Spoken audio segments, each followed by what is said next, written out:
সাইফ আলী খান ও কারিনা কাপুর দম্পতি, এদেরকে বলিউডের অন্যতম আদর্শ দম্পতি হিসেবে ধরা হয়। তাদের দুই ছেলে নিয়ে সুখের সংসার, কিন্তু সম্প্রতি শোনা যায় তাদের নাকি বিচ্ছেদ হচ্ছে।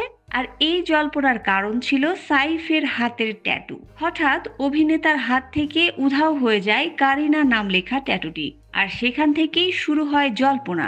কিন্তু সেই পুরনো ট্যাটুকে আবার দেখা গেছে সাইফের হাতে, আর সেটি দেখেই খুশির হাওয়া সাইফিনা ভক্তদের মধ্যে। অনেকেই অনুমান করেছিলেন যে সাইফ কাজের জন্যই হয়তো ট্যাটুটি ঢেকেছেন, আর এই ঘটনার পর মনে হচ্ছে তাদের সেই অনুমান সঠিক। রোববার অভিনেতাকে তার বাড়ির বিল্ডিং এর সামনে দিয়ে হেঁটে যেতে দেখা যায়। তখনই তার হাতে স্ত্রী কারিনার নাম লেখা ট্যাটুটি আবার দেখা যায়।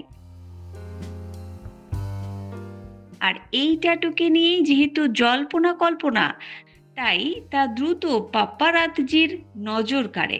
আর সেই ট্যাটুর ভিডিওটি সোশ্যাল মিডিয়ায় তারা প্রকাশ করার সঙ্গে সঙ্গেই ভাইরাল হয়ে যায়। ভক্তরা হার্ট ইমোজি সহ নানা মন্তব্যে ভরিয়ে তোলেন কমেন্ট বক্স। ২০১২ সালে বিয়ে করেন কারিনা কাপুর ও সাইফ আলী খান। এটা সাইফের দ্বিতীয় বিয়ে।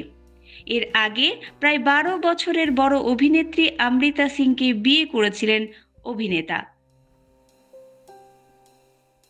সাইফ ও অমৃতার দুই সন্তান রয়েছে, একজন সারা আলী খান, অন্যজন ইব্রাহিম আলী খান। তারাও বর্তমানে বিনোদন জগতের সঙ্গে যুক্ত এবং জনপ্রিয় চিত্রনায়িকা।